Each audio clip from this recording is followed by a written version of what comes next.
So, yakisoba.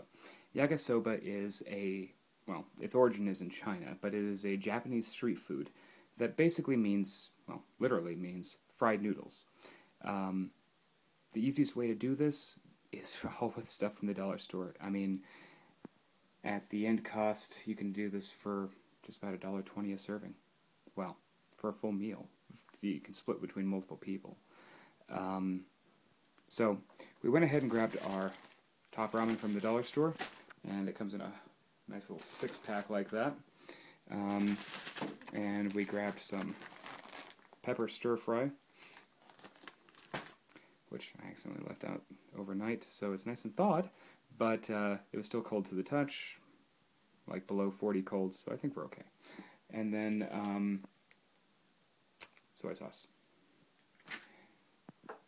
And that's all I use in mine.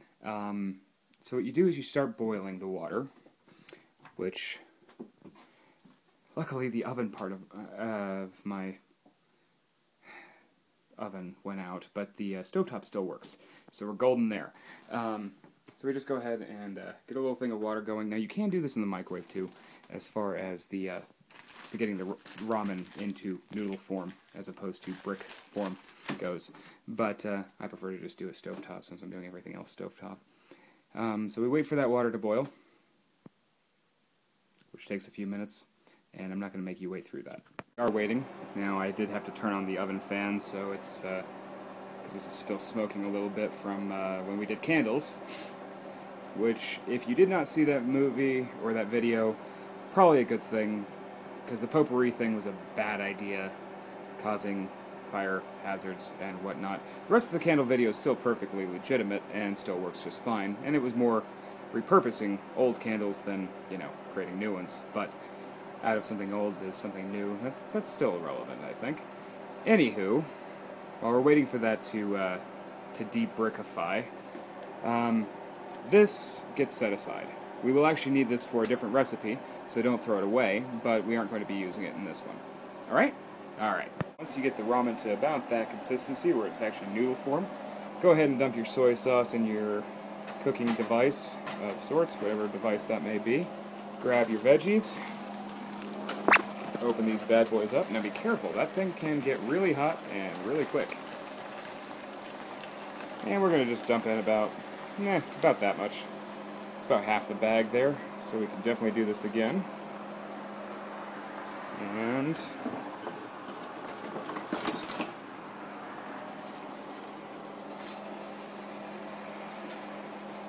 just kind of let that simmer in there. You want those to be fully cooked before we add the noodles. Now, everybody does this recipe just a tad differently. I personally like to have mushrooms in mine. The traditional method is however you want to do it. It's kind of one of those dishes that everybody kind of has their own take on. So, I fry up some nice little peppers. A lot of people use cabbage and maybe some egg, some pork. I just do a little bit of pepper and some dollar store mushrooms that are left over from the sandwich, so that I had earlier today. So let me go ahead and open those up, and we'll get right back to it. Mushrooms are in there. This is cooking up nicely. Now you can use other forms of sauce in here. They actually do make something called yakisoba sauce. I tend to just use soy sauce. Now it's a little bit saltier in my way, but I like salt. So, alright, now what I'm going to do is I'm going to go ahead and drain these noodles. There we go. Ah! Okay. Drain the noodles. Grab that. Over here. Some might stick to the pan if you ignore them like I did. So we'll go and toss that in there. Turn this guy off. Never leave a stove running. That should be an obvious one. You people are smart people. You're artists, after all. Just dump that bad boy in there.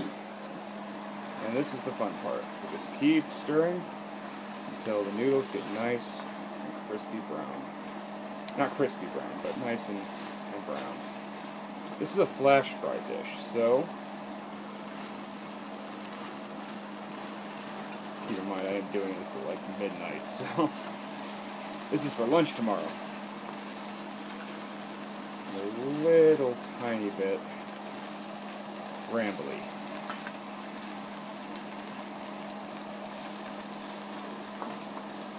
What it is to get into the mind of Raslosin when he's in a weird state.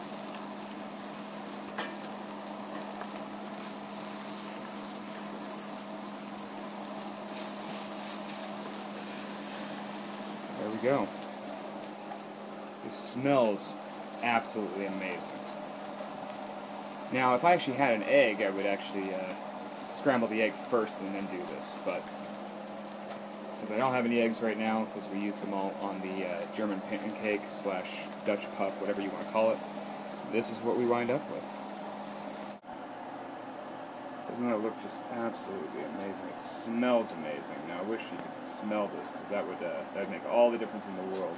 And for a bag of dollar store veggies, some soy sauce left over from Chinese restaurants, and a couple of things to top ramen. It's not a bad dish.